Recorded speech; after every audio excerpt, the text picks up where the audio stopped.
Hey guys, Like, we are just about to find out the winner of NGP 2025. And Bobby Sock's got 135 in the televote I've just seen. Wow. I think I'm a bit ahead of you. I already got the result for LLL. Yes, I've seen that too. Yeah. So my favourite and potential winner, Ladybug, is in last place, sadly. mm, Oh, wow. Sad times.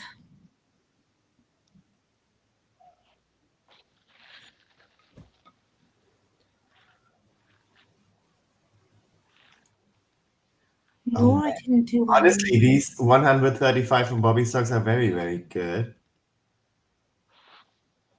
Okay, so Bobby Socks haven't won. mhm. It's between Natalie and And Kyle. who got like 104. Ooh, but that was close. Yeah. So Nataline is currently in the lead. Mhm. And Kaya got 118 out of 120 possible jury votes.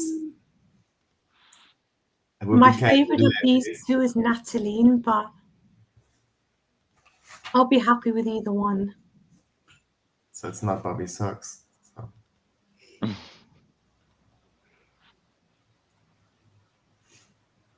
Oh, God.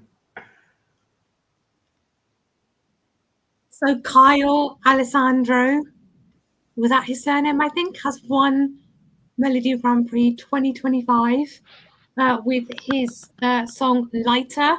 He's Yeah. representing Norway Eurovision this year in Basel. Natalie was second, and I believe Bobby Socks was third place.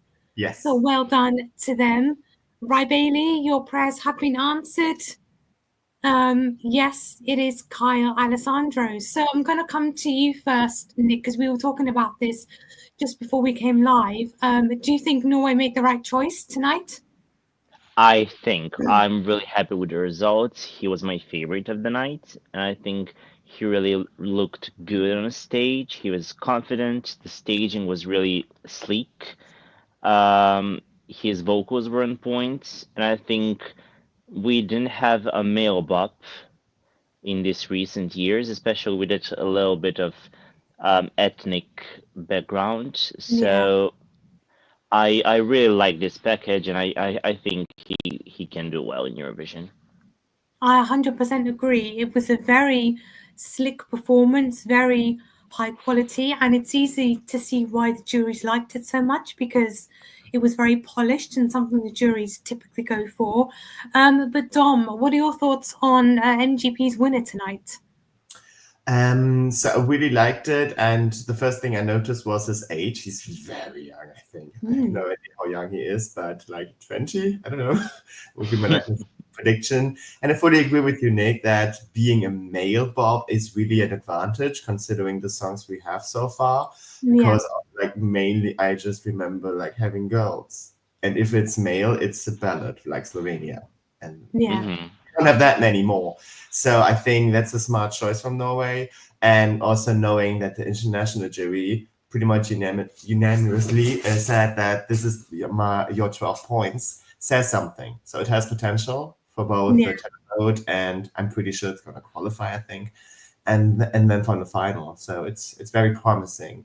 And also I think in comparison to Natalie, it is more unique, even though it's mainstream.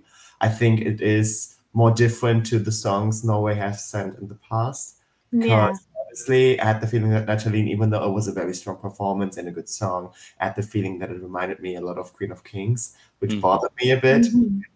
Really, really obvious. And also, I think, even though my Norwegian isn't the best, they said that I think Alessandra was co-writing it or something because Okay. said something about Queen of Kings while they're introducing the song. So I was like, okay, you already see like a connection there. Hmm. I listened to the song and I was like, yeah, I totally see that point. So Okay, that would explain why Alessandra was in the green room with Natalie then. I was wondering why she was there. yeah, But yeah, you make a good point though. Obviously, we have kind of a male pop in Eurovision this year. And I guess maybe that's something different because we already have a lot of female bops. We've got Spain, for example, one of the biggest female bops of this year. My mind's gone blank. I can't think of any more, but we have a lot more. So, And Poland, Ireland, yes, any, I don't know if that's like yes. more, but yeah. So I think whilst it's still in the bop category, it's nice to have a male rather than a female to kind of shake things up a little bit. But guys in the live chat, welcome to our live video for the MGP 2025 final. We have seen Kyle Alessandro take the trophy with his song I Can Never Remember. It is called Lighter. And he will represent Norway up in Basel at this year's Eurovision. So let us know in the chat, guys, what are your thoughts on the show tonight? What did you think of the performances? Who are your favourites? Are you happy with the winner? Drop your comments, your questions, whatever, in the comments, and we will try to get through as many as we can. But until then, we will obviously just carry on talking. And as we mentioned, Kyle was providing one of the male bops in the contest this year, but we also had Natalie as the runner-up with, in my opinion, a very strong and solid female bop. But Nick, do you think it was maybe a bit too generic of a bop and a bit too similar to other songs we've heard before? Or do you think it could have done quite well? For me, it was very, very similar, especially because we saw Queen of the Kings a couple of years ago, and also for Eurovision fans that follow MELODI Festival, and it's very similar to Run to the Hills, right?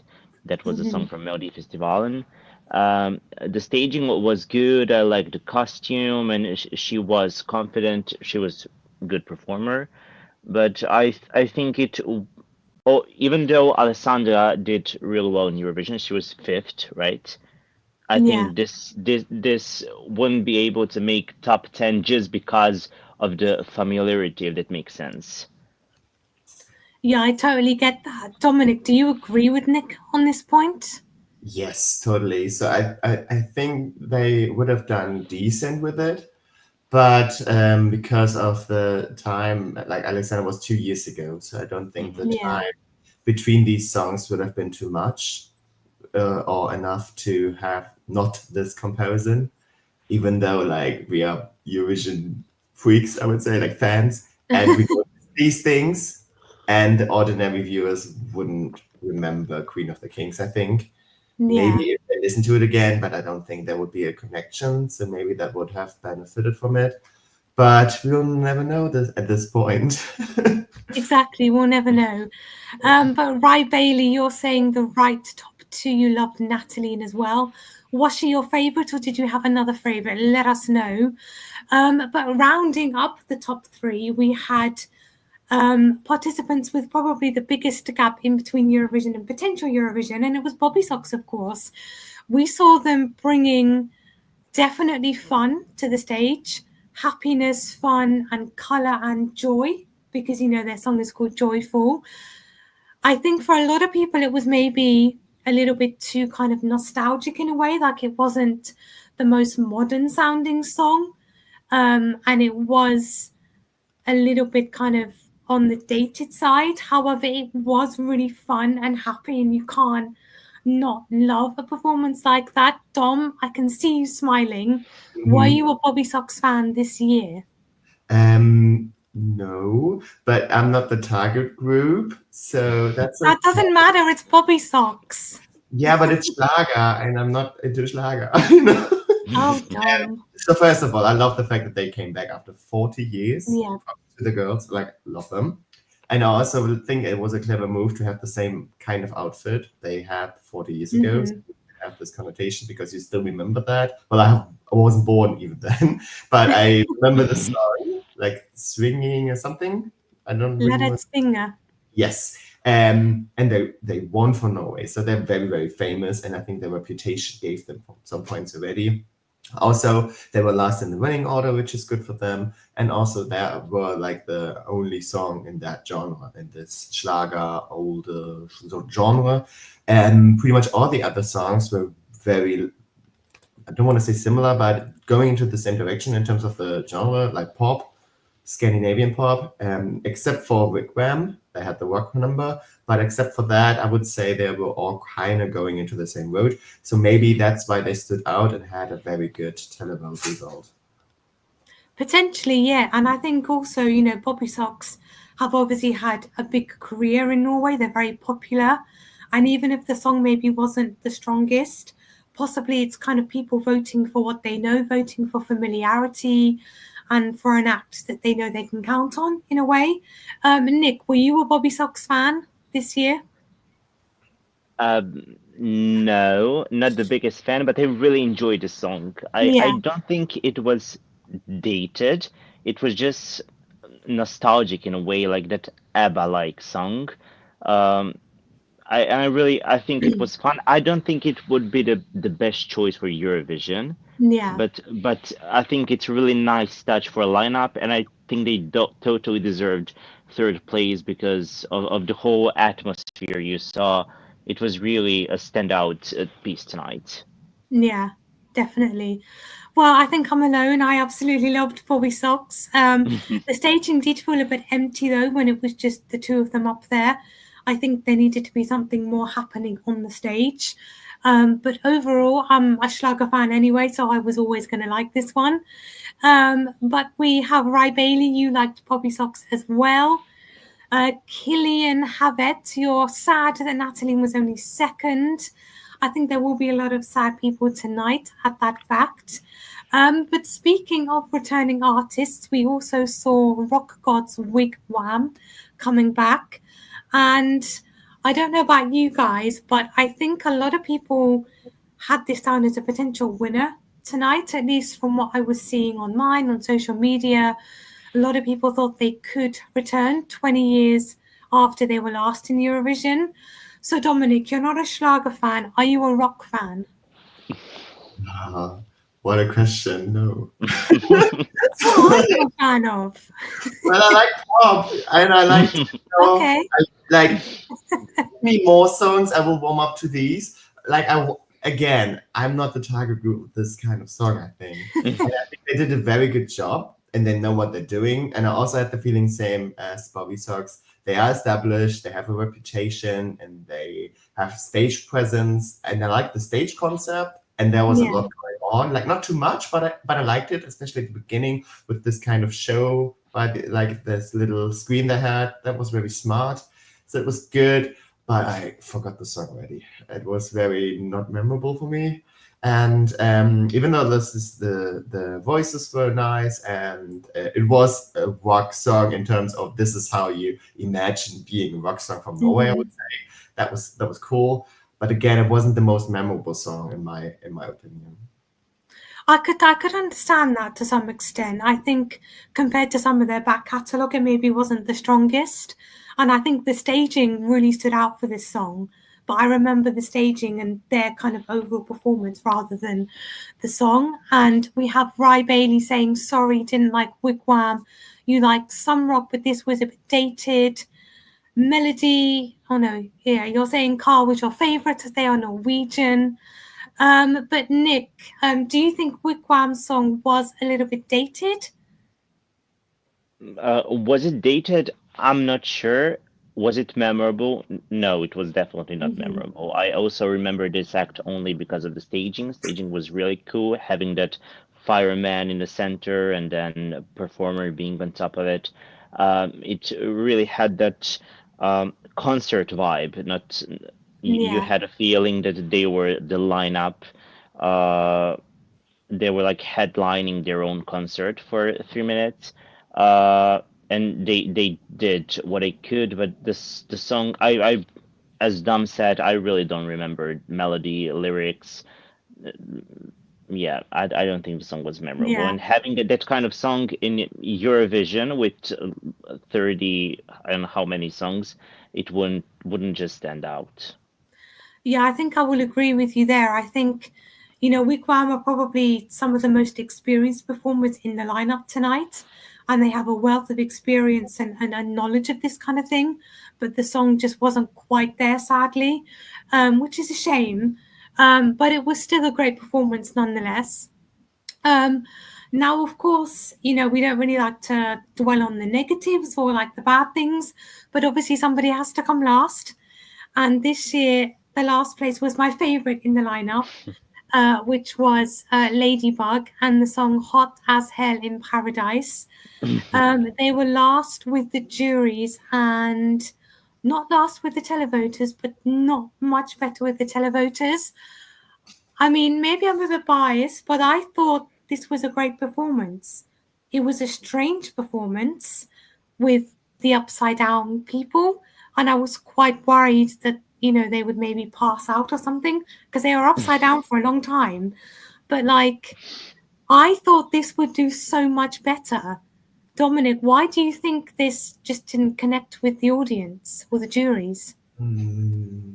So especially in the beginning, it got my attention. That was very like unique. I haven't seen this kind of staging before, or like that idea of having hanging, you say like backing dances. I don't know, because it kind of looked like there were bats, hanging upside down, not moving at all. That was kind of cool, but then it kind of stayed that way, I feel. So I was like, I missed the progression, and then by the end, it kind of felt flat a bit. So in the beginning, I was very like, "Ooh, that sounds cool," but then, after like 2 minutes or so, I was like, "Okay, I don't think this is gonna win." I think she did a good job, but overall, I don't think it was enough. And especially after coming after Kyle and Natalie, I don't think the running order did her a favor at all. So yeah, I kind of see why this ended up last. Yeah, you make a good point with the staging. I think there was quite a few kind of striking stages, I would say, from MGP this year. There was a lot of songs where they had a very kind of a staging that really kind of drew you in. And I guess this one just kind of blended in with all the others. And I guess if the song wasn't strong enough to make it stand out even more, maybe that could have been a reason why. But Nick, were you a fan of Hot as Hell in Paradise? For me, the song was more memorable than the rock one, but then the staging was really, really flat. As you said, we were waiting for some progression. It started really striking, but then it didn't have a story that I caught. Maybe there was a story, but I Yeah. just didn't get it. I was waiting for some progression, something to happen, to have some wow moment on the stage, and in the end, it just stayed flat.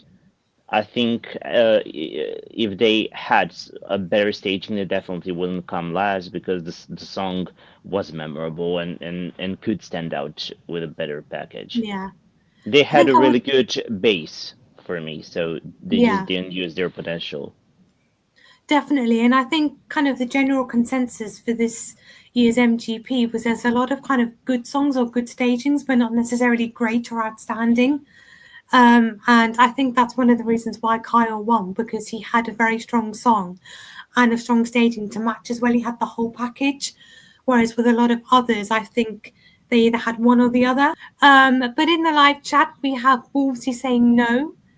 Or is that Norway?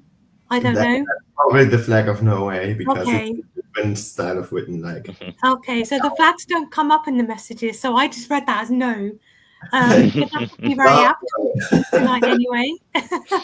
um, but generally speaking, what would you kind of think of the show in general? Because obviously in more previous years, we've had a mix of semi-finals, quarterfinals, second chance rounds. And then this year, kind of out of the blue, they decided it's going to be one final with just 9 songs, which seems like a bit of a step down from previous MGP editions. And Ry Bailey, you're saying it's the weakest MGP. I've heard other people say similar. Why do you think maybe they decided to kind of scrap the semi-finals and just have one show? Do you think it could be money, ratings? Do you think they should go back to the semi-finals maybe? I mean, Dom, to be fair, I think the organization of the show should depend on quality of the songs. So if you have a lot of quality songs, separate them in semifinals and then make good final. But then you have a concept with UMK, they make only 7 songs and all of them are really good and stagings are perfect and you have a really strong one night. that's striking. And if they had two semifinals with these songs, I don't think it would be that interesting. So maybe they decided after. Did they decide this after the lineup or before they all Um, received all the songs? I'm not sure. I don't know actually. Me Maybe neither. somebody in the So live chat can tell us. maybe that's not the case, but in my opinion, this was enough for me. Like one night, to be fair, show was interesting. It was good. Production was on a level. It looked expensive, looked sleek. Stage was really good, um, but it wasn't as good as we have had MGP in previously years.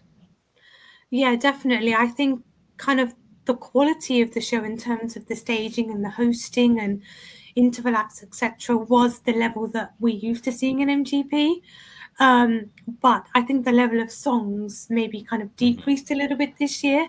What do you think, Dom?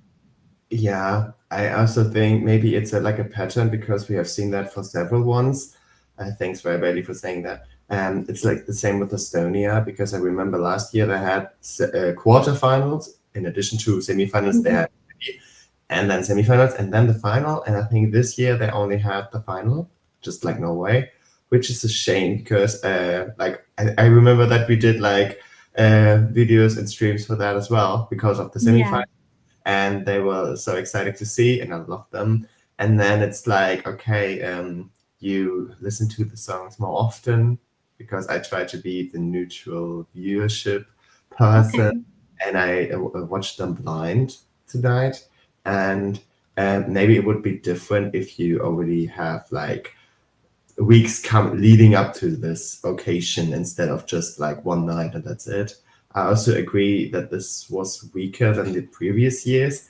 I think like I can remember of or think of several songs which would have maybe even win this edition, which did Hmm. it the previous years. So yeah, I really hope that Norway is just like saying like, okay, we did so well these last years, except for last year because they finished last Sadly. in the final though. So at least that. So maybe they were just like saying, okay, we're gonna maybe turn it down a bit and then see how it works, and if not, we're gonna increase the shows again. Maybe that's what they're going for.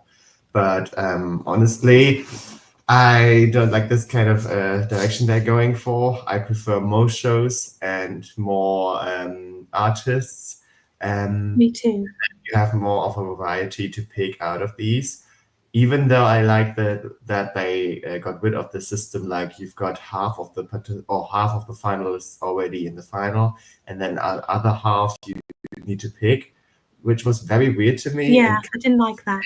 yeah, they did that quite a while, I think. And I think they only scratched that like last year or something. So I don't see why they should just have like semifinals and then open, like no golden ticket or pre-qualifiers or something, and then just make it a longer session. I mean, so many countries are still doing it, like Sweden, of course, and also Lithuania. I mean, if they can do like 80, of course that's not yeah, but 80 shows for them. I think Norway can do like three or something, you know. And even Germany are doing four. We don't do Oh something no. at all, or maybe one. No, we do four. Like the second one is currently like on TV. So I think then Norway, which are known for Melody Grand Prix, I think it's for several decades now. I think they should make at least semifinals. Yeah. And I think when you have multiple shows for one national final, you're giving more opportunity to more artists in that country because more of them can apply, more of them can take part. So I think that's also a nice touch as well.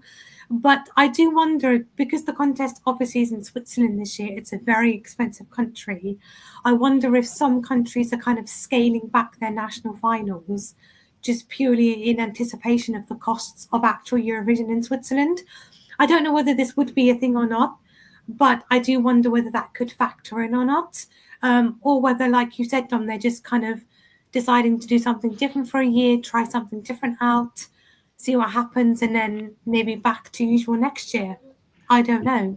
But maybe then Um, like the arena was big, like very big. I think it was a big show. Mhm. And then it kind of contradicts your argument saying that they want to turn it down, because I think the last year they had a quite like smaller arena, at least I think so.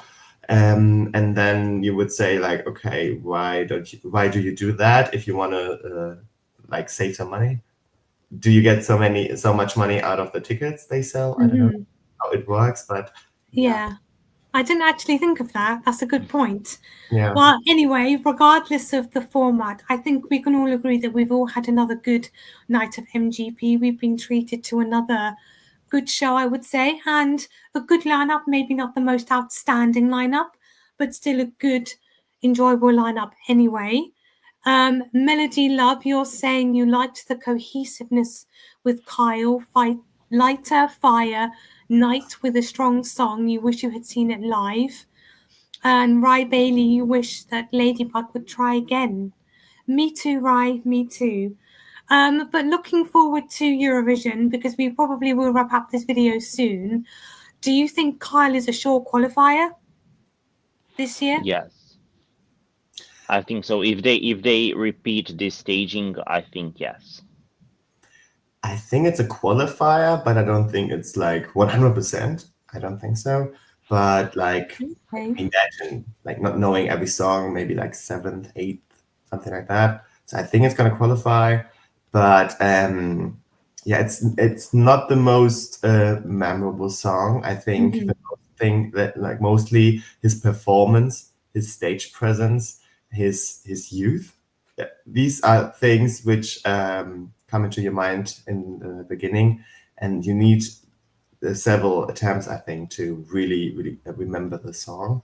So maybe that's not something good for him or like in his favor. But I think if you just like face it, he's one of the only males so far. And if Yeah. the trend continues, there's a very good shot that this is an advantage for you coming into the semifinals.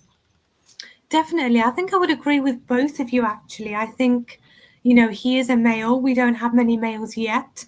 But then again, he is sending kind of a generic pop song, I would say. And we already have a few of them in the lineup, but from females.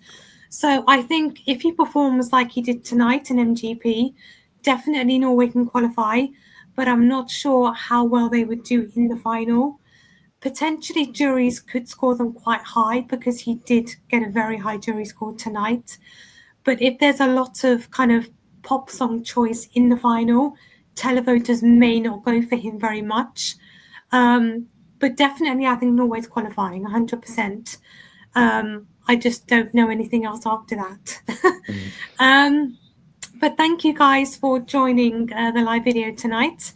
Thank you for joining us on this journey. Well, I think we have been live, or we are still currently live with East Lao now. And if we're not, then you can go and watch it back whenever you're free. And we will be going live for San Remo. I was going to say tonight, but it's probably going to be the early hours of the morning, 1, 2, 3 a.m., whenever San Remo decides to finish. So if you're still awake, stay tuned for that. And we will see you again next week for more national final videos, I hope. But until then, have a good weekend and bye. Bye. Bye.